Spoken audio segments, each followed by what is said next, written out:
Listo, creo que ya está grabando. Y yo voy a hacer acá algo más. Aquí.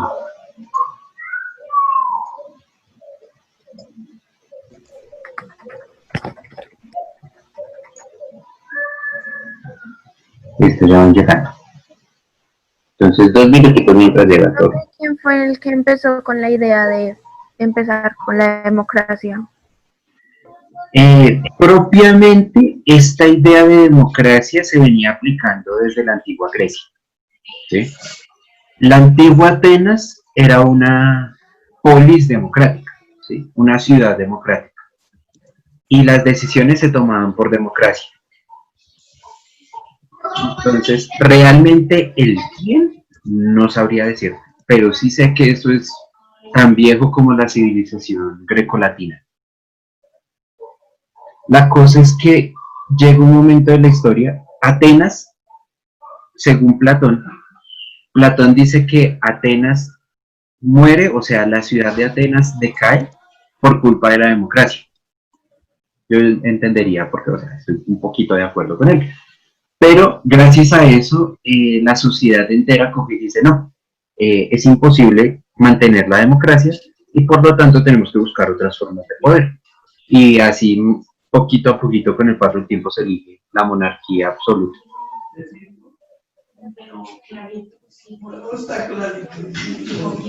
Bien. Entonces, vamos a continuar. Hasta aquí, ¿todo claro?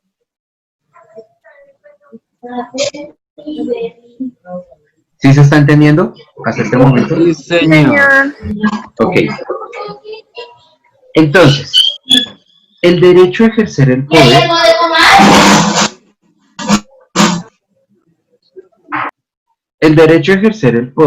es el elemento principal en esta construcción de la ley, ¿sí? Porque si yo tengo el derecho, puedo proponer la ley que yo quiera, ¿sí? En cambio, si el pueblo es quien me da ese derecho, yo tengo que cambiar esas leyes en favor del pueblo. Esa sería la idea, ¿vale? Aparte de esto, del cambio de la ley, nosotros en nuestro estado vamos a tener otro cambio que va a ser el cambio en la organización. ¿Sí? El cambio en la organización quiere decir que nosotros ya no vamos a hacer un estado monárquico, sino nosotros vamos a hacer un estado republicano o una república. ¿Sí? ¿Sí sabían eso? ¿Que Colombia es una república? Pues siempre dicen República de Colombia. ¿Qué es una república? Sí. Como la de Venezuela que Maduro dice. Venezuela también es una república. Entonces, ¿qué es una república?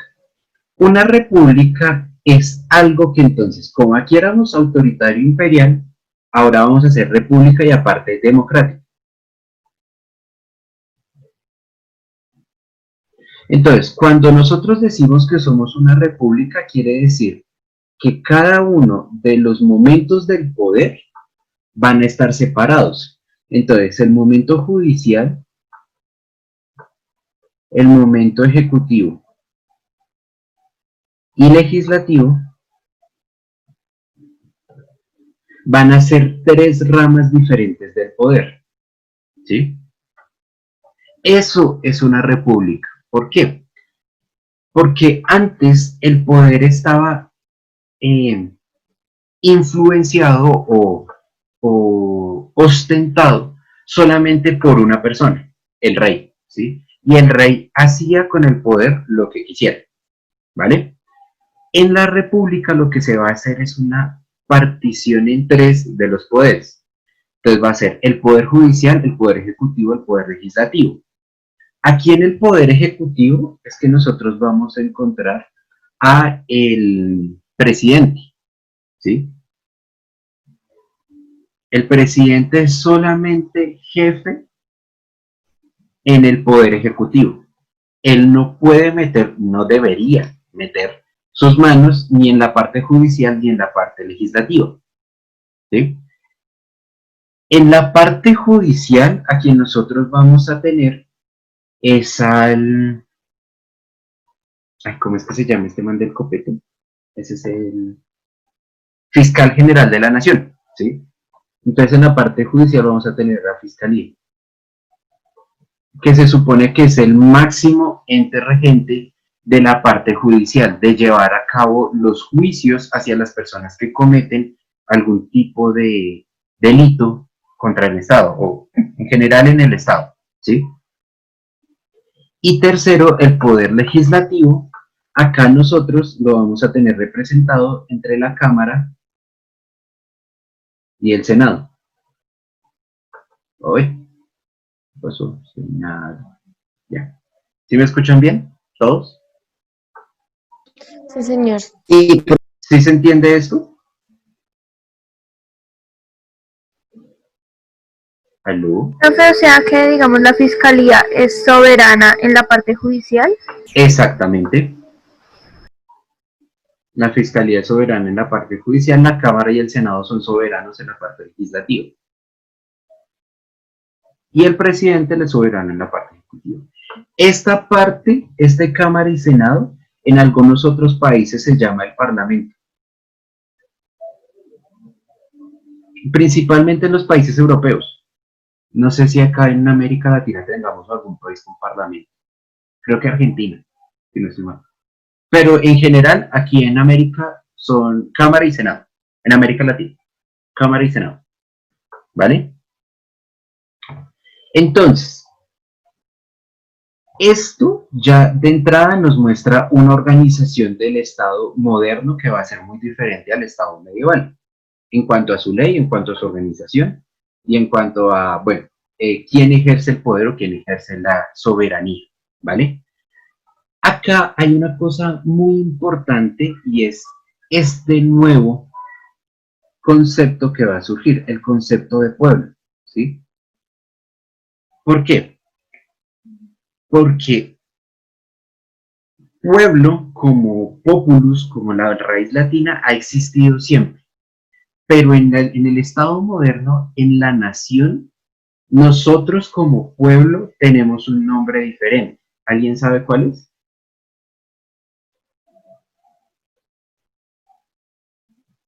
¿Alguien? Otra vez, profe. No, profe. ¿Qué dijiste? El concepto de pueblo cambia, ¿sí? Aquí lo estamos nombrando porque esa es la forma como todos lo reconocemos. Pero para nosotros, para nuestro Estado hoy en día, nosotros tenemos una característica diferente que va muy ligada a esto de la democracia y esto del derecho a ejercer el poder. ¿Sí? ¿Alguien? ¿No? No, El pueblo va a ser llamado entonces ciudadano. Entonces, en el Estado-nación va a surgir este nuevo concepto, el concepto de ciudadano. El ciudadano es aquel que tiene derecho a esta democracia, ¿sí? Una persona que no tenga la ciudadanía de un lugar, de un país, no tiene derecho a ejercer la democracia, ¿sí? Entonces, si por ejemplo, ustedes se van a vivir, no sé, a Estados Unidos, en Estados Unidos es diferente que ustedes les den la residencia, la ciudadanía o la nacionalidad, ¿sí? Son tres cosas muy diferentes. La residencia es el derecho a estar en ese lugar, trabajar en ese lugar, vivir en ese lugar en general. La ciudadanía es el derecho a ejercer todos los derechos de ciudadano, como por ejemplo el votar, como elegir a los gobernantes, el postularse para ser elegido, eso se da con la ciudadanía. Y la nacionalidad tiene un mundo de cargas muchísimo más diferentes y más grandes, ¿sí? Es más, creo que es necesario ser nacionalizado y no solamente ciudadano para poder ser elegido en los países. Es decir, una persona que venga, por ejemplo, de México, acá a Colombia, y se haga ciudadano colombiano, pero no sea nacionalizado colombiano, no puede presentarse como alcalde o como presidente, cosas por el estilo. ¿Sí ven esa diferencia entre esos tres elementos? Profe, ¿qué cosas se teacher. tienen que cumplir para que seas ciudadano y nacionalizado? Eso depende de cada país.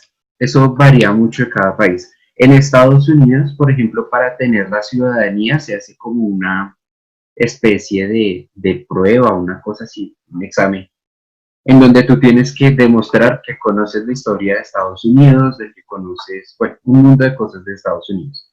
Aparte de eso, te hacen como un seguimiento, como por unos 10 años, para mirar que no estés allá con cosas ilícitas o cosas por el estilo. Y que estés trabajando, que no vayas a ser un miembro improductivo de la sociedad que solamente se vaya a quedar con sus subsidios o esas cosas. Entonces, pero eso varía en cada estado. Y aquí en Colombia no sé cuáles son lo que se necesita para tener la ciudadanía colombiana. Pues porque yo tengo la ciudadanía, entonces nunca he preguntado. Bien, ¿hasta ahí todo claro? Sí, señor. Ok. Sí, profe. Esto para entender las diferencias que hemos tenido entonces en este estado, entre el estado medieval y el estado moderno. La nación que surge con eso va a surgir precisamente por el nacimiento de este concepto, del concepto de ciudadano. ¿Sí? La nación nace con el ciudadano, no al revés. O es más, nacen juntos, o sea, son gemelos, no hay forma de que, son gemelos y mellizos aparte de todo, no hay forma de que nazca uno sin el otro. Y decir cuál fue primero es un poco complicado. Entonces, estas reglas que nosotros estamos mencionando acá van a estar directamente enfocadas a la ciudadanía. ¿Sí?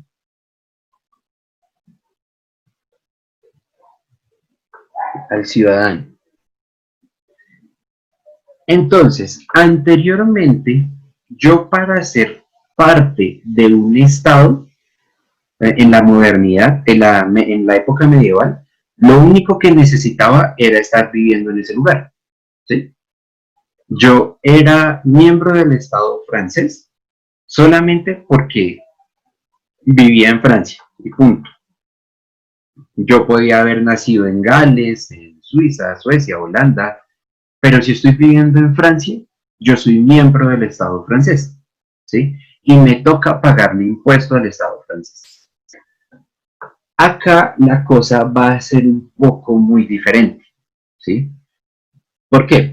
Porque entonces ya para ser parte de todo este Estado no va a ser simplemente suficiente con que tú vivas ahí. Va a ser importante, sí, claro, pero no suficiente. Acá van a comenzar a surgir tres elementos principales que van a hacer que la nación sea nación y que van a estar directamente relacionados con la ciudadanía. El primero de ellos va a ser el territorio, ¿sí? El segundo de ellos va a ser la identidad y el tercero, pues va a ser, es más, ni siquiera lo voy a poner, porque ya está, va a ser esta misma ciudadanía, ¿sí? El cambio de ser pueblo a ser ciudadano. Entonces, ya hemos explicado la ciudadanía. ¿Han entendido lo que es ciudadanía? ¿Me están escuchando? Tener el derecho a Sí, profe. Ok, y a ser elegido y todo eso. eso. Entonces, territorio e identidad. Estos tres elementos van a ser los que van a terminar de construir lo que es una nación. Territorio. ¿A qué hace referencia cuando nosotros decimos territorio? Bien, todo Estado, para ser soberano, o sea, parte de su soberanía, va a estar metida en este territorio. Por eso, para nosotros como nación, es tan grave que se metan otras naciones, militares de otras naciones, a nuestro territorio. ¿Sí? Por ejemplo, yo no sé si ustedes supieron que acá en Colombia, como hace como 4 o 5 años, de pronto estaban muy chiquitos, Hace 4 y 5 años hubo una tensión muy grande en Colombia porque unos militares ecuatorianos se habían metido en territorio colombiano. No habían hecho nada, o sea, no hicieron nada, se metieron y se devolvieron. Fue una cosa muy de un momento a otro. Pero acá hubo un gran problema político por eso, porque el entrar al territorio de otro país significa atentar contra su soberanía, ¿sí? Es decir, el derecho que yo tengo a gobernar en este territorio está siendo violentado porque otras personas que no son ciudadanos, que no son estos de acá, están entrando a mi territorio. Entonces el territorio va a tener un peso muy, muy, muy importante. Sin embargo, este peso no va a ser solamente por eso. Este peso va a estar dado porque, aparte de esto, de la existencia de la Tierra, va a haber una historia, ¿sí? Ay, historia en la Tierra, ¿sí? ¿Sí me hago entender con eso? Sí, teacher. ¿Seguros? Sí, profesor. O sea, para tener soberanía tiene que tener una historia del territorio. Exactamente. ¿Qué quiere decir tener una historia en el territorio? Quiere decir que mis abuelos hayan vivido acá. Entonces, si ustedes se ponen a mirar, el caso perfecto para entender esto es Estados Unidos. Si ustedes miran cuáles son los argumentos que usan los estadounidenses para despreciar a los latinos que van a vivir allá, es que mis abuelos vivieron en esta tierra y por lo tanto esta tierra es mía, ¿sí? Por eso es que para nosotros es tan importante reconocer la historia de nuestra tierra, nuestros mitos, nuestras leyendas, lo que vivieron nuestros abuelos, toda nuestra historia, no como el elemento histórico de aquí pasó esto, sino el elemento cultural de lo que aquí se vivió, ¿sí? Por eso para nosotros todas esas cosas de la Semana de la Cultura, en donde se presentan bailes típicos, donde se presentan este tipo de cosas, son tan importantes, porque eso muestran nuestro sentido de pertenencia con ese territorio, ¿sí? Por eso aprenderse el nombre de las capitales, de cada uno de los departamentos, por eso aprenderse los departamentos, todo ese tipo de cosas fortalecen ese elemento de que este territorio es mío. Sí, mío porque yo soy colombiano. ¿Sí me hago entender? Profe, pero entonces si digamos llega una persona a un lugar y la consideran, bueno, que tiene soberanía o ciudadanía, pero él no quiere hacer, bueno, pertenecer a ese lugar, aún así tenga la historia. O sea, digamos, llega una persona y le dicen, o bueno, esa persona sabe que tiene la ciudadanía o la soberanía porque tiene historia en ese territorio, pero no la quiere reconocer. Ah, bueno, ahí sí, eso ya entra a la decisión de cada uno. Es decir, en ese caso no habría ningún problema. Tú puedes, por ejemplo, ser eh, una parte irlandesa, por decir algo, y tú decir, sí, yo sé que yo soy parte irlandesa y que tengo una historia allá en Irlanda porque, no sé, mis abuelos de parte materna son irlandeses, pero pues yo no me siento irlandesa. Entonces eso tampoco tiene un mayor problema. Y tú tampoco tienes por qué ejercer esa soberanía en ese lugar. Es decir, tú tampoco tendrías por qué ir a votar allá por el presidente de Irlanda si tú no tienes ni la más mínima idea, ni la idea ni la intención de hacerlo. Entonces, en ese sentido, no hay ningún problema. El problema viene cuando tú no tienes ese derecho y lo quieres imponer. Entonces, tú eres un latino que se va a Estados Unidos a trabajar allá y aparte obligas a Estados Unidos a que te paguen las cosas. Entonces, por eso es que uno le haya un poco de razón a Trump cuando dice que los latinos son un desastre allá. Eso es una cosa para discutirlo bastante, bastante. ¿Sí me hice entender? Sí, señor. Ok. El tercer elemento, y ya para terminar, es este elemento de la identidad, ¿sí? No solamente es necesario conocer la historia del lugar donde tú vives o el lugar donde tú estás, donde tú eres ciudadano, sino también identificarte con él. Esta identidad está más bien relacionada con lo que nosotros llamamos símbolos patrios.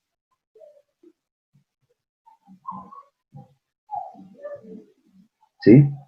Es decir, nosotros, la idea de conocer no solamente nuestra historia, sino el escudo de nuestro país, la bandera de nuestro país, el himno nacional, es una cosa que fortalece esta identidad sobre nuestra tierra. Y no solamente la identidad sobre nuestra tierra, sino la no identidad con el otro. ¿Sí me hago entender? Es decir, nosotros podemos reconocer a un venezolano solamente por su forma de hablar, porque nosotros ya nos sentimos identificados a nosotros mismos como colombianos en nuestro dialecto y lo sentimos identificado a él como venezolano por su dialecto. ¿Sí me hago entender? Sí, señor. ¿Seguros? Profe, una pregunta. Dime. ¿Qué dice el judicial y qué? ¿Dónde? El legislativo o legislativo. No, arriba. Autoritario imperial. Pero, o sea, después de judicial. Ejecutiva. Ah, ejecutiva. Ok. Ejecutiva.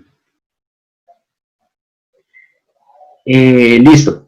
Entonces, estos símbolos patrios que no van a ser solamente la bandera, lo que les estaba diciendo, sino también nuestras costumbres, nuestra cultura, nuestro comer empanadas, la forma como le echamos el ají, la arepa de huevo, la bandeja paisa, todos estos elementos que cargan de identidad nacional a nosotros, pues eso es algo que es importante en nuestra idea de nación y en nuestra idea de ciudadanía, ¿sí?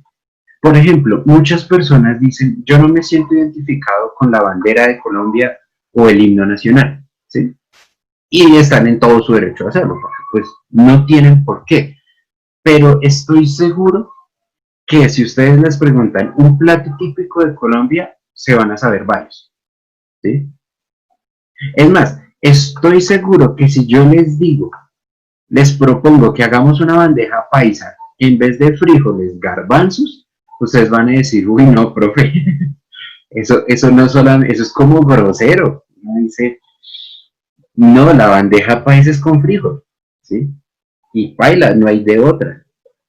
O si yo cojo y les digo, por ejemplo, un ajiaco que en vez de pollo le vamos a echar carne desmechada.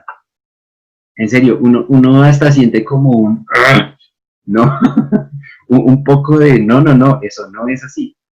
Nosotros ya cargamos con esa identidad, con esos elementos que decimos son nuestros, son propios, y que se convierten en símbolos de nuestra nación. Profe, ¿qué pasa si las naciones tienen los mismos símbolos? No hay dos naciones con los mismos símbolos. ¿Con símbolos parecidos? Sí.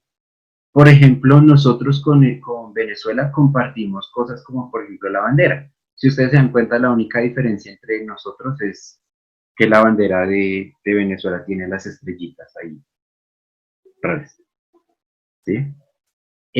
Pero no se da el caso en el que dos naciones tengan exactamente los mismos símbolos.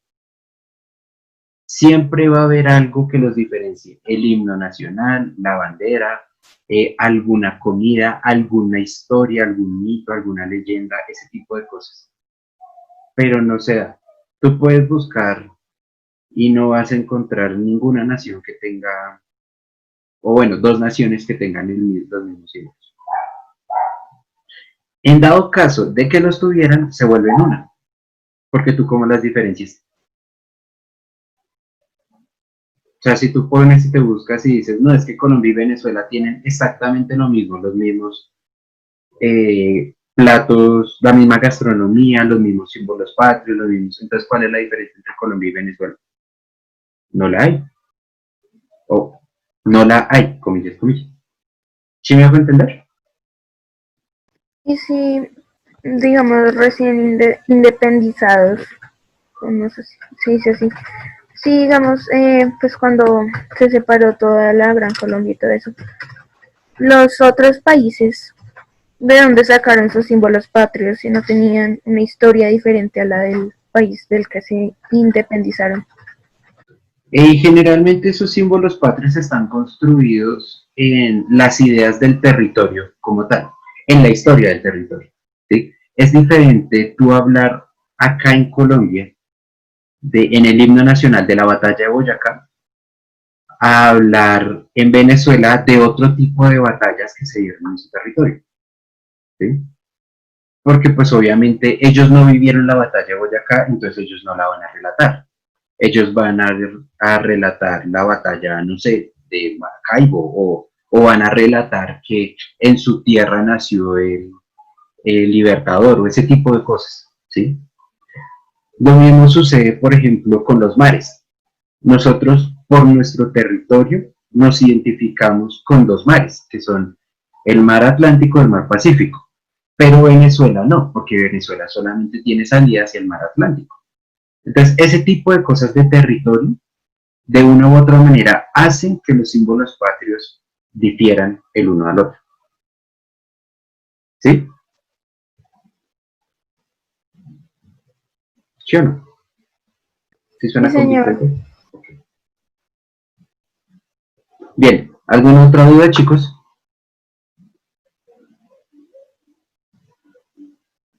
¿Algo que decir, algo que comentar?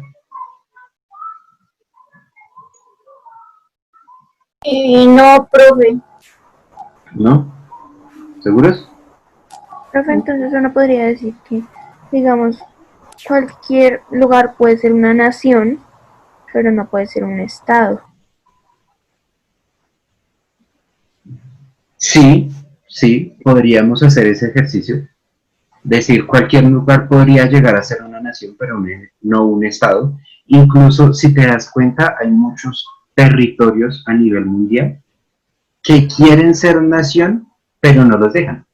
Por ejemplo, los catalanes se han intentado separar de España durante muchos años, muchos siglos incluso, y no han podido, pero ellos tienen una identidad cultural, una identidad como catalanes muy diferente a la de los españoles, ¿Y por qué no pueden ser una nación? porque no, eso tiene que pasar por un mundo de cosas en los países, un mundo de situaciones, porque como después de la organización de la ONU, esas guerras están como un poco prohibidas, guerras de independencia están un poco prohibidas, entonces la forma de liberarse es eh, haciendo un proceso judicial en frente a los organismos internacionales, ¿sí? Entonces tienen que pasar una carta diciéndole, miren, nosotros por estas razones consideramos que deberíamos ser una nación independiente a la de esta otra, y por lo tanto, y eso se hace un proceso que dura años, puede durar 15, 20, 30 años. Otros países, como por ejemplo en Rusia, Rusia es uno de los países que está teniendo guerras en este momento, no me acuerdo cómo se llaman los países que están en guerra, pero muchos países se quieren liberar, quieren decir, ya no somos rusos, nosotros somos estados completamente diferentes. Creo que uno de esos estados es Ucrania, si mi memoria no me falla. Ellos están ahorita en guerra con Ucrania, una cosa así, porque Ucrania quiere su libertad y Rusia no los quiere dejar ir. Entonces sí, hay muchos casos en los que sean naciones sin que sean estados. Bueno, en este sentido, ¿no? Bien, ¿alguna otra duda? ¿Algo que comentar? ¿Algo que decir? Quedan 10 minutos, No, señor. ¿no? ¿Ninguno? No, pero Listo, chicos. Entonces con eso terminamos hoy. Tengan en cuenta todo lo que les dije al comenzar la clase, todas esas cositas que vamos a tener, a cambiar y todo eso. Y nada, espero que todos estén bien, estén muy juiciosos, que estén comiendo rico y nos hablamos entonces el miércoles. Gracias, profe. Chao. Vale, profe, gracias. Vale, chicos, no, se cuidan. chao. Chao. Adiós. Chao, profe.